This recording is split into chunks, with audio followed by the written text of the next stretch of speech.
नमस्कार मित्रों, apex classes के डिजिटल प्लेटफॉर्म पर आप सभी लोगों का हार्दिक स्वागत है। वीडियो के इस भाग में हम लोग डिस्कस करने जा रहे हैं हेपेटाइटिस के बारे में। ध्यान रहे, विषाणु जनित रोगों के बारे में मैं पढ़ा रहा हूँ। पिछले वीडियो में मैंने बहुत सारे विषाणु जनित रोगों के बारे में जानकारी दी थी। इस वीडियो में बात कर रहे हैं हम लोग किसके बारे में? हेपेटाइटिस बीमारी के। यकृत शोथ कहते हैं इसको हिंदी के अंदर। क्या कहते हैं? यकृत शोथ। यकृत शोथ यानी कि अपने पास में आ जाएगा हेपेटाइटिस। क्या होता है? हेपेटाइटिस। हेपेटाइटिस के बारे में डिस्कस करना है। यकृत शोथ, शोथ का मतलब होता है बेसिकली स्वेलिंग यानी सूजन यानी इन्फ्लामेशन जिसको अपन कहते हैं। और यकृत मतलब हो गया कि यकृत को अफेक्ट कर रहा है, मतलब कि लीवर के ऊपर डैमेज करने की बात कर रहा है, तो उसको अपन कहेंगे हेपेटाइटिस के बारे में बात करेंगे। यकृत शोथ या हेपेटाइटिस जो है विषाणु जनित रोग है। आपको पता है ये रोग मुख्यतः बच्चों और वयस्कों में दोनों में हो सकता है। ठीक है, विषाणु जनित तो है ही है, मैंने पहले बता रहा विषाणु जनित रोगों के बारे में बात चल रही है, तो ये दोनों में हो सकता है। एक तो किस में? बच्चों में हो सकता है, और साथ ही साथ में किस में हो सकता है? वयस्कों में हो सकता है। दोनों में हो सकता है बेटा, वयस्कों में ज्यादा घातक होता है बल्कि ये। ठीक है ना, ध्यान रखिएगा इसमें। इसके 6 भिन्न भिन्न, मतलब जो हेपेटाइटिस है वो 6 भिन्न भिन्न प्रकार के विषाणुओं के द्वारा फैलता है, लेकिन जिसमें से 2 मुख्यतः है, हेपेटाइटिस ए विषाणु और हेपेटाइटिस बी विषाणु। इसलिए मैं हेपेटाइटिस को 2 पार्ट में डिवाइड करता हूँ, हेपेटाइटिस ए और हेपेटाइटिस बी के अंदर। तो यहाँ पे यकृत शोथ के अंदर आपके पास में क्या आ रहा है कि इसमें आपके पास में 2 प्रकार के विषाणु द्वारा उत्पन्न होता है प्रमुख रोग, जिसमें 1 नंबर पे मैं बात कर रहा हूँ आपके पास में यकृत शोथ यानी कि हेपेटाइटिस, जिसकी बात कर रहा हूँ यकृत शोथ ए। ठीक है, किसके बारे में बात कर रहा हूँ? ए, यानी हेपेटाइटिस ए के बारे में बात कर रहा हूँ आपके पास में। यकृत शोथ ए या हेपेटाइटिस ए से क्या तात्पर्य होगा, क्या चीज होगी अपने पास में? इसको सामान्यतः अपन पीलिया कहेंगे। क्या कहेंगे बेटा? पीलिया। बच्चों में काफी ज्यादा होता है ये आपके पास में। सामान्यतः अपन लोग इसको क्या कहते हैं? पीलिया कहते हैं। क्या कहेंगे? पीलिया। ठीक है, क्या कहेंगे हम लोग इसको? सामान्यतः पीलिया कहेंगे, नहीं जॉइंडिस कहेंगे। इसमें क्या होता है? यकृत क्षतिग्रस्त होता है। लिखा हुआ ये यकृत शोथ, तो इसमें क्या होगा? यकृत क्षतिग्रस्त होता है। क्या होता है? यकृत क्षतिग्रस्त होता है। इसके अंदर लीवर डैमेज होता है। इस रोग का कारण क्या होता है? हेपेटाइटिस ए वायरस होता है। मतलब कारण क्या है, किस वजह से होता है ये, मतलब इसका कारक क्या है? विषाणु का नाम क्या हो जाएगा? विषाणु का नाम हो जाएगा हेपेटाइटिस ए। क्या हो जाएगा? हेपेटाइटिस ए, ये विषाणु का नाम हो जाएगा। इसका संक्रमण किसके थ्रू होता है, यानी वाहक क्या हो जाएगा आपका इसमें? दूषित, संदूषित जल और आहार के कारण होगा। तो इसका वाहक क्या हो जाएगा हमारे पास में? संदूषित जल व आहार। ठीक है, क्या आ जाएगा? संदूषित जल व आहार आ जाएगा। ठीक है, रोगजनक विषाणु मनुष्य में रोग के समय और रोग के ठीक होने के बाद में भी रहते हैं और मल मूत्र के साथ में बाहर भी निकलते हैं। ध्यान रखना, बच्चे और वयस्क दोनों में ये बीमारी हो सकती है, और ज़्यादातर बच्चे अफेक्टेड होते हैं, लेकिन वयस्क जो अफेक्टेड होता है, वयस्क में बहुत घातक हो सकती है, यानी डैमेज हो जाता है लीवर। ठीक है, ये चीज़ ध्यान रखना। ये क्या था आपके पास में? यकृत शोथ ए के बारे में था। इसके जो रोग होने के बाद में, रोग खत्म होने के बाद में और रोग होता है तब भी इसके जीवाणु विषाणु जो है वो रहते हैं शरीर के अंदर और मल मूत्र के द्वारा बाहर निकलते हैं। रोग ठीक होने के बाद में भी हो सकता है ये। अपन बात कर रहे हैं 2 नंबर पे। इसमें अपने पास में क्या? यकृत शोथ बी के बारे में बात करेंगे अपन। किसके बारे में बात कर रहे हैं? यकृत शोथ बी यानी हेपेटाइटिस बी। ये बेहद इंपॉर्टेंट है। ठीक है, याद रखिएगा, ये इंपॉर्टेंट बीमारी के तौर पे काउंट हो रहा है। इंपॉर्टेंट का मतलब इस सवाल पूछा जा सकता है। ठीक है, ध्यान रखिएगा। तो देखिए, यकृत शोथ बी जिस विषाणु के द्वारा होता है, विषाणु के नाम के ऊपर आधारित है ये आपके पास में। इसे सीरम यकृत शोथ भी कहते हैं।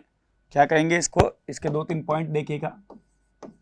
इसे सीरम, सीरम वह रुधिर का भाग जिसमें क्लॉटिंग फैक्टर एब्सेंट होता है, इसे सीरम हेपेटाइटिस भी कहते हैं। ठीक है, सीरम हेपेटाइटिस भी कहते हैं। पहला पॉइंट हो गया। दूसरा पॉइंट इसके अंदर आपके पास में आ जाएगा, ये तो हो गया अपना सीरम हेपेटाइटिस भी कहते हैं। दूसरा पॉइंट आप ध्यान लगाइएगा, इसके अंदर आपके पास में जो आ रहा है, ये हेपेटाइटिस बी विषाणु द्वारा होता है। क्या होता है, हेपेटाइटिस बी विषाणु के द्वारा होता है। इसके संक्रमण से आप मतलब होगा ये HIV से भी ज़्यादा खतरनाक होता है, ठीक है ना। यानी कि ये वायरस, ये हेपेटाइटिस वायरस HIV वायरस से भी खतरनाक एक DNA वायरस है, जबकि HIV वाला RNA वायरस होता है।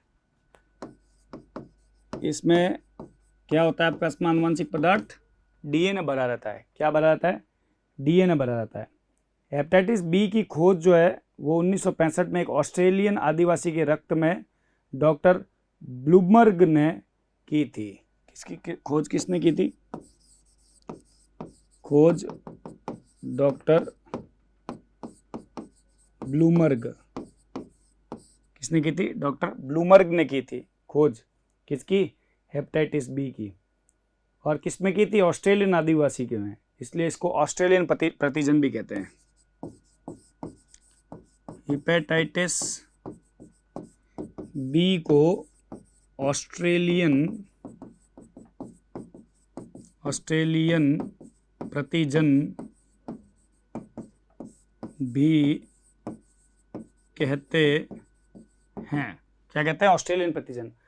ऑस्ट्रेलियन प्रतिजन से क्या मतलब हो गया आपके पास में, क्योंकि ऑस्ट्रेलिया के एक आदिवासी के अंदर, इसके रक्त के अंदर हेपेटाइटिस बी को डिस्कवर किया हुआ है, इस वजह से कहते हैं। इस खोज के लिए डॉक्टर ब्लूमबर्ग जो था उसको क्या किया था, नोबेल पुरस्कार से भी सम्मानित किया गया है।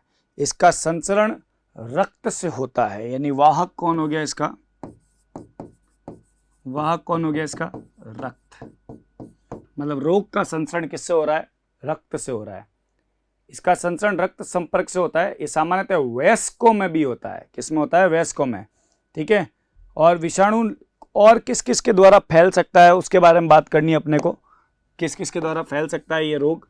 तो पहला तो आपको ब्लड बताइए, संक्रमित रक्त आदान से, ठीक है। किससे फैल सकता है, संक्रमित रक्त आदान द्वारा, संक्रमित रक्त आदान द्वारा। 2 नंबर पे क्या आ रहा है आपके पास में, संक्रमित औजारों एवं सुई के प्रयोग से होता है। किसके प्रयोग से होता है, संक्रमित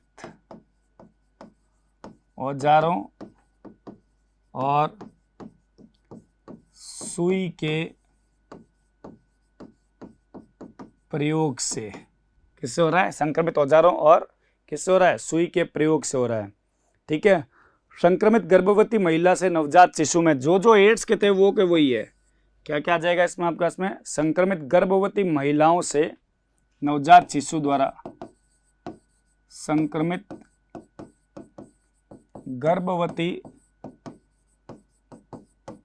महिलाओं से, किसमें होगा आपके पास में, संक्रमित गर्भवती महिलाओं से उनके शिशु में भी आ जाएगा। 4 नंबर पे क्या आ जाएगा आपके पास में, संक्रमित साथी से यौन संपर्क द्वारा, संक्रमित साथी से यौन संपर्क द्वारा, ठीक है। ये आ जाएगा आपके पास में। 5 का एक ब्लेड से कई लोगों द्वारा दाढ़ी या बनाने या सुई या नाक वाक छिदवाने से जो होता है ना, ब्लड टू ब्लड एक्सचेंज नहीं होना चाहिए, इतना याद रख लेना। बाकी सारे जो जो इसके अंदर फैलने वाले जो चीज़ें आ रही है वो सारी की सारी एड्स वाले के अंदर थी, वैसी की वैसी ही है। इसमें कोई घबराने की बात नहीं है। जैसा एड्स के अंदर पड़ा है वो का वही इसके अंदर ट्रांसफ्यूजन में रहेगा, इसमें सोचने वाली बात नहीं है। अब लक्षण क्या हो सकते हैं इसके, यकृत बी के लक्षण क्या हो सकते हैं, ठीक है। किसके बारे में बात कर रहा हूँ मैं आपके पास में, लक्षण क्या हो सकते हैं। इस रोग से ग्रसित व्यक्ति में ज्वर, पीलिया, क्या क्या हो जाएगा, एक तो ज्वर यानी बुखार, ज्वर आ जाएगा, पीलिया आ जाएगा, वमन आ जाएगा। वमन मतलब क्या होता है, उल्टी, ठीक है। क्या आ जाएगा, वमन मतलब उल्टी। मूत्र का रंग आ जाएगा,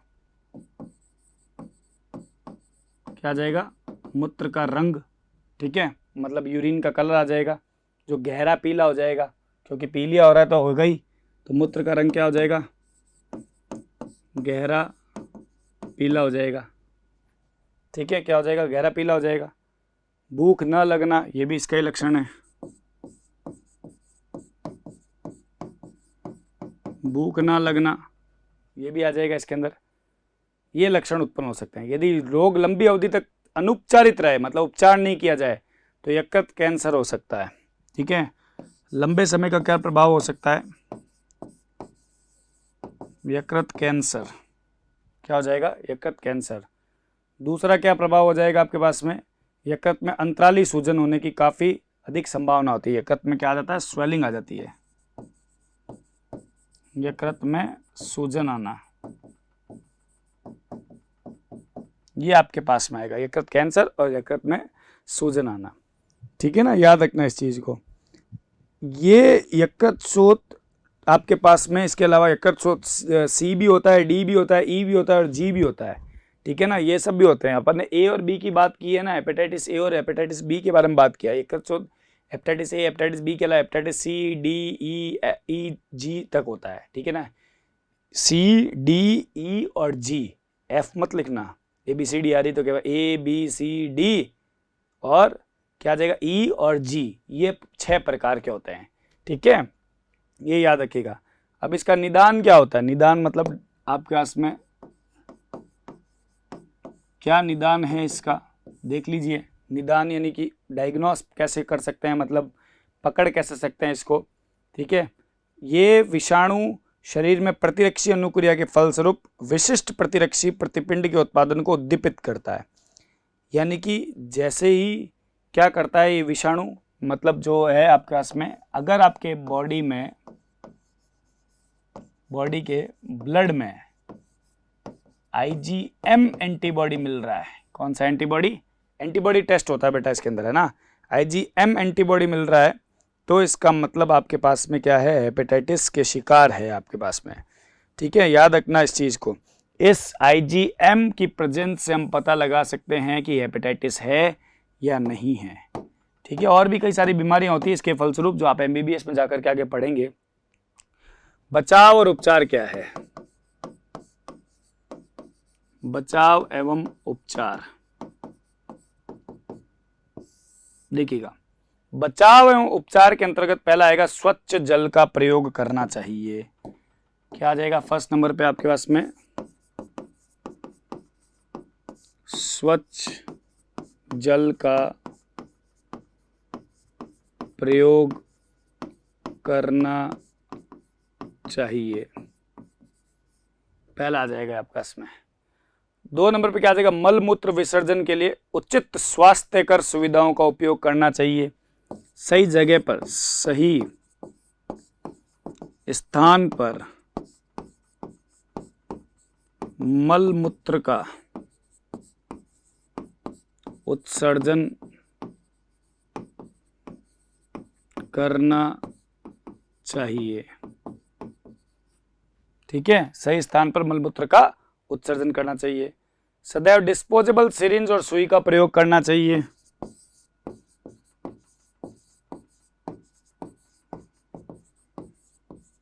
सदैव डिस्पोजेबल सिरिंज व सुई का प्रयोग करना चाहिए, ठीक है, ये ध्यान रखना आप इसके अंदर। चौथा, ऑपरेशन के औजार पूर्णतः निर्जमीकृत होने चाहिए, डिस्टिल करने चाहिए, ऑपरेशन के औजार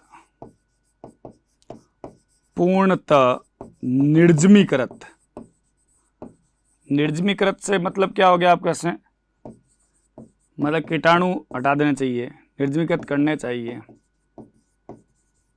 ठीक है, क्या करना चाहिए, निर्जमीकृत करना चाहिए। 5वां, संक्रमित रक्ताधान से बचना चाहिए, कि किसी को हेपेटाइटिस हुआ है उसका ब्लड लेकर के दूसरे के चढ़ा दिया, ऐसा नहीं करना चाहिए। संक्रमित रक्ताधान से बचना चाहिए। ठीक है, ये आ जाएगा आपके पास में। फिर सुरक्षित यौन संबंध स्थापित करना चाहिए। सुरक्षित यौन संबंध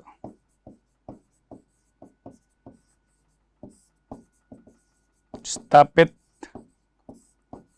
करना चाहिए। समझ गए? क्या करना चाहिए? सुरक्षित यौन संबंध स्थापित करना चाहिए। इसका मतलब ये हो गया आपके पास में कि जो जो चीजें बचाव उपचार आ रही है, मतलब ये सारी एड्स के अंदर भी यही थी और इसमें भी यही है, बल्कि एड्स से ज्यादा खतरनाक हेपेटाइटिस बी का वायरस होता है, ये ध्यान रखिएगा। यकृत शोथ उत्पन्न करने वाले विषाणुओं से बचना है तो उसके टीके लगवाने चाहिए। क्या लगवाना चाहिए? टीका लगवाना चाहिए। ठीक है, क्या करना चाहिए? टीका लगवाना चाहिए। इसके अंदर यकृत शोथ ए और बी के दोनों के टीके लगते हैं, दोनों के टीके लगवाने चाहिए। स्टूडेंट्स, यहाँ पे मैंने आपको हेपेटाइटिस के बारे में बताया है। हेपेटाइटिस बीमारी जिसके बारे में बात कर रहा हूँ आपके पास में, इसमें हेपेटाइटिस बी बहुत इंपॉर्टेंट है। इंफॉर्मेशन दे देता हूँ आप लोगों को कि विषाणु जनित रोग हम लोगों ने पढ़े थे, वो यहाँ पे खत्म हो चुके हैं। हम लोगों ने पूरा स्टडी कर लिया है विषाणु जनित रोगों के बारे में पूर्ण रूप से। ठीक है, अब आपको यहाँ पे मैं बता देता हूँ अगला जो मैं स्टार्ट करने जा रहा हूँ। देखो, मैंने पहले जीवाणु जनित रोगों के बारे में बताया था, फिर विषाणु जनित रोगों के बारे में बता दिया। अब मैं प्रोटोजोआ जनित रोगों के बारे में बातचीत करना स्टार्ट कर रहा हूँ। इसी वीडियो से स्टार्ट कर रहा हूँ। जैसा मैंने लास्ट वीडियो में कहा था कि अगले वीडियो में यकृत शोथ पढ़ा करके उसी से संबंधित क्या है आगे बता दूंगा आप लोगों को। प्रोटोजोआ के बारे में भी स्टार्ट कर दूंगा। तो प्रोटोजोआ जनित रोगों के बारे में मैं बातचीत करने वाला हूँ यहाँ पे आपके पास में। देखिएगा, स्टार्ट कर रहे हैं हम लोग। क्या? प्रोटोजोआ जनित रोग। प्रोटोजोआ क्या आ जाएगा आपके पास में? प्रोटोजोआ, तो इसको प्रोजोआ नहीं लिखना है अपने को। क्या आ जाएगा? प्रोटोजोआ जनित रोग, ये अपने पास में आ जाएगा। प्रोटोजोआ जनित रोग से क्या मतलब है आपके पास में? प्रोटोजोआ जनित रोग से ये मतलब है कि जो रोग का कारक होगा वो कौन होगा? प्रोटोजोआ होगा। कौन होगा? प्रोटोजोआ। तो यहाँ पे ऐसे रोग जिनका संक्रमण प्रोटोजोआ के द्वारा होता हो, तो रोग कारक क्या है यहाँ पे आपके पास में? रोग कारक है प्रोटोजोआ। क्या आ जाएगा? रोग कारक प्रोटोजोआ आ जाएगा। ठीक है, अब प्रोटोजोआ के अंदर सबसे पहले मैं बीमारी के बारे में बात कर रहा हूँ, वो है आपके पास में कौन सा? वो सबसे पहली डिजीज है जिसके बारे में डिस्कस करने जा रहा हूँ, वो है अमीबाइसिस। किसके बारे में बात कर रहा हूँ आपके पास में? अमीबाइसिस के बारे में बात कर रहा हूँ। तो एक नंबर बीमारी है अमीबाइसिस के बारे में बात करने वाले हम लोग यहाँ पे। तो एक नंबर पे हम लोग एडिंग लगाते हैं यहाँ पे। इंपॉर्टेंट है डिजीज, ठीक है, इंपॉर्टेंट डिजीज है, ध्यान रखिएगा। अमीबता या अमीबियासिस, इसका नाम क्या है आपके पास में? अमीबता या क्या जाएगा आपके पास में? अमीबियासिस। अमीबियासिस ये आपके पास में आ रहा है। इसके अंदर क्या आ रहा है? अमीबता या अमीबियासिस। अमीबाइसिस भी बोलते हैं इसको। बहुत इंपॉर्टेंट बीमारी है, इसके ऊपर बहुत बार राजस्थान बोर्ड ने क्वेश्चन पूछा हुआ है। जानकारी के लिए बता देता हूं आप लोगों को। इसका जो कारक होता है उसको बोलते हैं अपन लोग एंटा अमीबा हिस्टोलाइटिका। इसका कारक क्या आ जाएगा आपके पास में? बहुत इंपॉर्टेंट नाम है ये, बहुत बार पूछा हुआ है। एंटा अमीबा हिस्टोलाइटिका।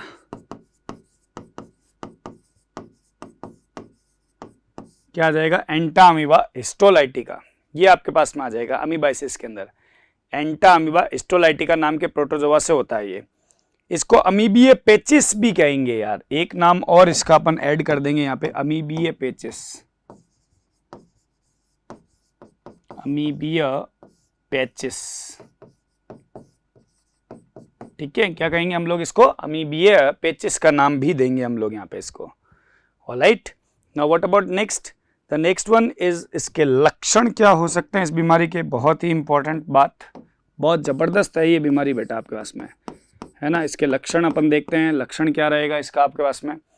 लक्षण की बात करो तो इस रोग में जंतु की ट्रोफोजाइट अवस्था होती है, वो आंत की भित्ति में प्रवेश करती है। ठीक है, मतलब एंटा अमीबा हिस्टोलाइटिका की ट्रोफोजोइट फेज। कौन सी? ट्रोफोजोइट। जैसे मलेरिया पढ़ते हो तो मलेरिया में क्या आता है? प्रोटोजोआ की स्पोरोजोइट फेज आती है। इसकी कौन सी आती है? ट्रोफोजोइट फेज आती है। तो इसकी कौन सी फेज आ जाएगी बेटा? ट्रोफोजोइट फेज, ट्रोफोजोइट अवस्था। कौन सी अवस्था? ट्रोफोजोइट अवस्था। इस रोग में क्या होता है आपका? ट्रोफोजोइट अवस्था मनुष्य की क्या करती है? आंत की भित्ति, ठीक है ना, आंत की भित्ति में प्रवेश करके क्या करती है? उत्तक अपघटक एंजाइम का स्त्रावण करती है। ठीक है, ट्रोफोजोइट अवस्था कहां पे प्रवेश कर रही है? आंत्र की भित्ति में, आंत की भित्ति में प्रवेश कर जाएगी और वहां पे क्या करेगी आपका? इसमें अपघटक एंजाइम का क्या करेगी? स्त्रावण करेगी। कौन से अपघटक एंजाइम का बेटा? अभी मैं बोला था उत्तक अपघटक एंजाइम का स्त्रावण करती है। उत्तक अपघटक एंजाइम का स्त्रावण करती है। क्या करती है? उत्तक अपघटक एंजाइम का क्या करती है? स्त्रावण करती है। ठीक है, जो कोशिकाओं का क्या कर देता है? अपघटन कर देता है। जो कोशिकाओं का अपघटन कर देता है। तो कोशिकाएं क्या हो जाएगी आपके पास में? आंत की कोशिकाएं टूटने लग जाएगी। इससे क्या होगा? आंत के अंदर क्या होता है? छोटे छोटे छाले बन जाते हैं। ठीक है ना, क्या होता है? छाले बढ़ जाते हैं। जिससे क्या होगा? आंत्र में जो कोशिकाओं का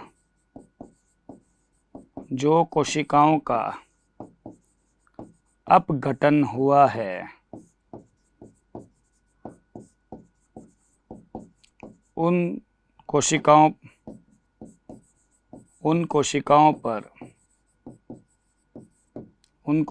पर छाले पड़ जाते हैं और उन छालों में क्या बढ़ जाता है? श्लेष्मा बढ़ जाता है। क्या बढ़ जाता है? श्लेष्मा बढ़ जाता है। उन छालों में श्लेष्मा भर जाता है। ठीक है, और ये उभार क्या होते हैं आपके पास में? ये छाले फट जाते हैं तो श्लेष्मा क्या करते हैं? स्त्रावित करते हैं और वो श्लेष्मा मल के साथ में बाहर आता है। तो शायद मुझे अगले पृष्ठ पे बढ़ना ही होगा। यहाँ पे मेरे को लगा काम होगा नहीं, या फिर ऐसे कर देते हैं। ये छाले या उभार फट जाते हैं और जिससे क्या होगा? श्लेष्मा बाहर आ जाता है। और क्या हो जाएगा? इससे श्लेष्मा बाहर आ जाता है और क्या आ जाएगा आपके पास में? क्या आ जाएगा? श्लेष्मा बाहर आ जाता है, ये मल के साथ बाहर निकलता है। क्या होता है? मल के साथ बाहर निकलता है। इस समय रोगी को बुखार तो नहीं आता, लेकिन दिन भर पेट में मरोड़े होकर दस्तें लगती रहती है। क्या आ जाएगा कि जिससे क्या होगा? पेट में मरोड़े तो समझते होगे, बॉइंट टाइप आने लग जाते हैं। पेट में मरोड़े आकर रोगी को दस्तें लगती है। कंटिन्यूसली क्या होता है? दस्तें लगने लग जाती है। क्या होता है? दस्तें लगने लग जाती है। और दस्त में कभी कभी क्या होता है आपके पास में? रक्त भी निकलता है। दस्त में ब्लड का डिस्चार्ज होना। ठीक है, ये भी होगा। दस्त में ब्लड का डिस्चार्ज होना, जिससे रोगी व्यक्ति कमजोर हो जाता है। क्या होता है? रोगी व्यक्ति कमजोर हो जाएगा। तो फंडा क्या हुआ इस बीमारी का? जिसकी वजह से बीमारी हो रही है वो कारक क्या है? एंटा अमीबा। हिस्टोलाइटिका। लक्षण क्या है इसकी? ट्रोफोजोइट अवस्था आंत की भित्ति में क्या करती है? एंटर करती है, उत्तक अपघटक एंजाइम का स्त्रावण करती है। ये एंजाइम कोशिकाओं को नष्ट करता है। जो कोशिकाएं नष्ट होती है वहां पे छाले या उभार बन जाते हैं, उनमें क्या होता है? श्लेष्मा बढ़ जाता है। कुछ समय बाद में श्लेष्मा क्या होता है? फट जाता है, जिससे क्या होता है कि ये श्लेष्मा नहीं सॉरी छाले फट जाते हैं, इससे श्लेष्मा बाहर निकलता है और ये मलमूत्र द्वारा बाहर निकलता है। अब मैं बताता हूँ आपको ये फैलती कैसे है बीमारी, उससे पहले आपको बता दूं। फिर ऐसे में क्या होता है? मरोड़े आते हैं, दस्तें लगती है, ठीक है, कमजोरी महसूस होती है, कभी कभी ब्लडी डायरिया होता है, मतलब ब्लड के साथ में डायरिया मतलब दस्तें लगना होता है। इस रोग का प्रसार यानी फैलता कैसे है? मक्खी के द्वारा फैलता है। घरेलू मक्खी नहीं होती है, मस्का डोमेस्टिका जिसको कहते हैं, हाउस फ्लाई, ठीक है, उसके द्वारा होता है। किसके द्वारा? घरेलू मक्खी इसका वाहक है। मुख्य वाहक कौन है? घरेलू मक्खी है। घरेलू मक्खी क्या करती है? कैसे? हम तो बड़ा अच्छा सा पिज्जा लेकर के आए और उस पिज्जा के ऊपर आके मक्खी बैठी, हमने ये फट करके उठा दिया, मक्खी तो चली गई लेकिन पिज्जा तो हमारे पेट में ही गया ना। बढ़िया जोरदार अपने खिचड़ी बनाई, उसके ऊपर मक्खी आके बैठ गई, है कि नहीं? तो प्रसार कैसे हो रहा है मैं समझाता हूँ। अब तुम कहोगे सर सारी मक्खियां ऐसे ही संक्रमित थोड़ी ना होती है। मैं आपको ये बताता हूँ, जो ये रोगी व्यक्ति होता है ना, मल के साथ बाहर निकालता है ये श्लेष्मा को। मान लीजिए मल जो है, ये जो रोगी व्यक्ति बाहर निकाल रहा है, ये जो मल है वो मिट्टी के अंदर जा रहा है या कहीं पे इकट्ठा हुआ है, वहां पे उस मल के ऊपर अगर मक्खी आके बैठी है और वहां पे बैठ गई, और फिर वो जब वहां बैठती है तो वो एंटा अमीबा हिस्टोलाइटिका को कैरी कर लेती है, ट्रोफोजोइट को कैरी कर लेती है, उठा लेती है उसकी अवस्था को। और फिर वो अगर हमारे खाने के ऊपर आके बैठ रही है और उस खाने को अगर हम लोग खा रहे हैं तो हमारे अंदर उस ट्रोफोजोइट का प्रवेश हो जाता है। इसलिए मक्खी को उड़ाना बहुत जरूरी है। मक्खियों वाला खाना नहीं खाना चाहिए, मक्खी को बिल्कुल दूर रखना चाहिए, मक्खियों को पास में नहीं आना चाहिए, ध्यान रखिएगा इस चीज को। तो रोग का प्रसार हो रहा है मक्खियों द्वारा, वायु द्वारा और जल द्वारा। तीन चीजें होती है, लेकिन मुख्य रूप से आपके पास में जिसको एनसीईआरटी लिखती है वो है घरेलू मक्खी। तो प्रसार या वाहक, प्रसार या वाहक क्या हो जाएगा आपके पास में? घरेलू मक्खी आ जाएगी। क्या आ जाएगी? घरेलू मक्खी। क्या आ जाएगी? घरेलू मक्खी आ जाएगी। साथ ही साथ में मैं एक चीज और बताता हूं आप लोगों को, घरेलू मक्खी आ जाएगी। एक और चीज बताता हूं आपको, जल और वायु द्वारा भी फैलती है, ठीक है। ये इसका क्या आ जाएगा आपके पास में? प्रसार आ जाएगा। रोग से बचाव के लिए क्या करना चाहिए? पानी को उबाल करके पीना चाहिए। तो यहाँ पे आपके पास में आ जाएगा बचाव। क्या हो जाएगा? पानी को उबाल कर पीना चाहिए, ठीक है। क्या करना चाहिए? पानी को उबाल कर पीना चाहिए, सबसे मेन चीज है इसकी। खुला भोजन और खाद्य सामग्री का सेवन नहीं करना चाहिए, बिल्कुल सही बात है। तो यहाँ पे लिख दीजिए भले, खुला भोजन व खाद्य सामग्री का सेवन नहीं करना चाहिए। ऑलराइट बात, ये भी अपने पास में आ जाए। खुला भोजन व खाद्य सामग्री का सेवन नहीं करना चाहिए। घरेलू मक्खी इस रोग के यांत्रिक वाहक का कार्य करती है, इसलिए मक्खियों को पास में नहीं बैठना चाहिए भाई, ठीक है। और उपचार क्या है? दवा क्या हो सकती है इसके अंदर? बता देते हैं आप लोगों को। उपचार क्या आ जाएगा इसके अंदर आपके पास में? उपचार इसके अंतर्गत आ जाएगा, रोग के इलाज के लिए एमेटिन नाम की दवाई। सबसे पहले दवाई क्या आ जाएगी? एमेटिन। बाकी जिस पीछे दवाई के पीछे ऑल लगा है वो सारे इसमें काम आ जाएगी। मेट्रिनिडाजोल, फ्यूसेजिलिन, ठीक है। मैं शॉर्ट धीरे धीरे इसलिए पढ़ रहा हूँ, फ्यूसेजिलिन, ताकि आपको पढ़ने में आ जाए। उसके अलावा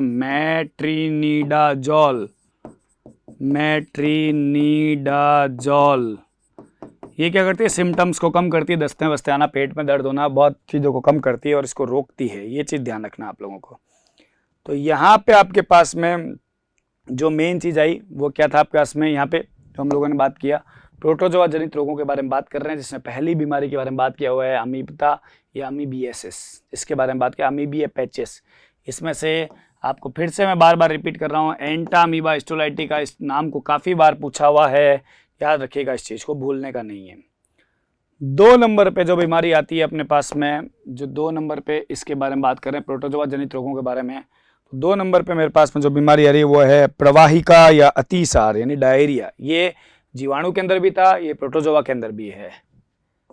ठीक है, तो क्या आ जाएगा, अतिसार, जिसको अपन डायरिया कहते हैं। बेसिकली सामान्य हिंदी भाषा के अंदर कहूँ, इंग्लिश में कहूँ तो डायरिया मतलब दस्ते हो जाएगा, हिंदी में कहूँ तो ये प्रोटोजोआ जनित रोग है जो जियार्डिया नामक कशाभिकीय प्रोटोजोआ से उत्पन्न होता है। तो कारक क्या हो जाएगा इसका आपके पास में, जियार्डिया, जियार्डिया नामक कशाभिकीय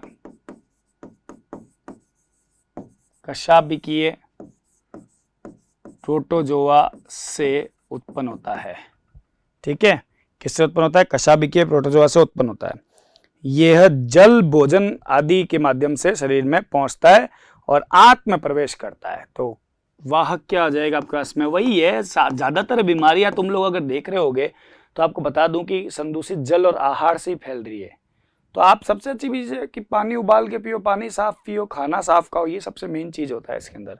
तो इसमें वाहक क्या हो जाएगा आपके पास में, वाहक हो जाएगा संदूषित जल और भोजन के माध्यम से शरीर की आंत में प्रवेश करता है। जल व भोजन के माध्यम, संदूषित है, ध्यान रखना, संदूषित लिखना भूल गया हूं मैं, माध्यम से शरीर की आंत्र में प्रवेश कर, शरीर की आंत्र में क्या करता है आपके पास में, प्रवेश कर, क्या कर रहा है अपने पास में, आंत्र में पहुंच जाता है और आंत्र में प्रवेश कर आंत्र में अनियमितताएं कर देता है। आंत्र में अनियमितताएं, अनियमित होगा बेटा, थोड़ा सा गड़बड़ हो रहा है, अनियमितताएं उत्पन्न करता है। क्या उत्पन्न करता है, अनियमितताएं उत्पन्न करता है। ठीक है, ये ध्यान रखना आपके पास में। लक्षण क्या हो जाएंगे इसके रोग के, क्या लक्षण आ रहे हैं इसके अंदर, लक्षण के अंतर्गत आपके पास में इसमें आ जाएगा, इस रोग के कारण व्यक्ति को पतली दस्तें लगने लगती है। दस्तें तो पतली होती है बेसिकली, ठीक है, दस्तें लगना मतलब पानी ज्यादा डिस्चार्ज होगा, यही है, बीमारी का नाम ही अतिसार ही है, तो दस्तें लगेगी। रोगी को उदर में पीड़ा होती है, उसे भूख नहीं लगती है। 2 में क्या आ जाएगा, पेट में दर्द, रोगी के उदर में पीड़ा तथा भूख ना लगना। क्या आ जाएगा इसके अंदर आपका, इसमें भूख ना लगना। उदर में तो पीड़ा हो ही रही है, साथ साथ में क्या आ रहा है, भूख ना लगना। फिर सिर में दर्द और बेचैनी रहती है, सही कह रहा है ये भी, सिर में दर्द व बेचैनी रहना। ठीक है, क्या रहना, सिर दर्द और बेचैनी रहना। और रोग के इलाज क्या है, इसका इलाज है क्लोरक्विनीन, केमोक्विनीन, ये सब दवाइयां हैं इसकी। तो उपचार बता देते हैं हम लोग आपको। अगर आपको उपचार तो हम बता देते हैं, अगर रोग से बचाव है तो आपको जल और भोजन साफ लेना होगा, जिससे ये रोग का जो जियार्डिया नामक प्रोटोजोआ है वो आपके देह यानी बॉडी के अंदर एंटर ही ना करे। ठीक है, बाकी उपचार क्या है इसके वो बता देता हूं। क्या आ जाएगा आपके पास में उपचार, उपचार के अंतर्गत आपके पास में इसमें आएगा वो है, यहाँ पे जो चीज आ रही है, क्लोरक्विनीन, केमोक्विनीन औषधियों का प्रयोग करना चाहिए। तो 2 दवाइयों के नाम मैं आपको बता देता हूँ, यहाँ पे कौन सी आ जाएगी, क्लोरक्विनीन, केमोक्विनीन का प्रयोग करना चाहिए। ठीक है, क्लोरक्विनीन और केमोक्विनीन का प्रयोग करना चाहिए। ये आपके पास में किसके बारे में है? अतिसार के बारे में है, यानी डायरिया के बारे में बातचीत किया है मैंने आपके पास में। अंडरस्टैंड? अब मैं आपके पास में डिस्कस करने जा रहा हूं यहाँ पे अगली बीमारी के बारे में, लेकिन मैं ऐसा सोचता हूं कि अगली बीमारी को अगले वीडियो में डिस्कस करूं तो कैसा रहे, है ना। 2 बीमारियों के बारे में मैंने प्रोटोजोआ की 2 बीमारियां यहाँ पढ़ा दी है, एक है अमीबाइसिस और दूसरा है अतिसार। इसके अलावा विषाणु जनित एक रोग बाकी पड़ा था जिसका नाम था यकृत, वो यकृत भी मैंने आपको पढ़ा दिया है। स्टूडेंट्स ध्यान रखिएगा इस बात को, घबराने की बिल्कुल भी जरूरत नहीं है। जब तक मैं साथ हूँ आपको घबराने की आवश्यकता नहीं है। तो वीडियो के इस भाग को अपन लोग यहीं तक ही रखते हैं। इसके अगले वीडियो में हम लोग डिस्कस करेंगे किसके बारे में, आगे की प्रोटोजोआ जनित रोगों के बारे में ही। फिर से मैं वही दोहराऊंगा, इन बीमारियों को अगर आपको याद रखना है तो सारणीबद्ध तरीके से ही याद रखना होगा। आप एक सारणी बनाइए, सारणी के माध्यम से ही आप इसको याद रख पाएंगे, अन्यथा आप इसको याद नहीं रख पाएंगे। ऑलराइट स्टूडेंट्स, तो इसको इतना ही रखते हैं। Thank you very much. Subscribe करें हमारा apex classes edutech YouTube channel, साथ ही बेल आइकन को क्लिक करना बिल्कुल ना भूलें ताकि आगे आने वाले सभी यूट्यूब वीडियोस की अपडेटेड नोटिफिकेशंस सबसे पहले आपको मिले। Apex classes edutech, subscribe now.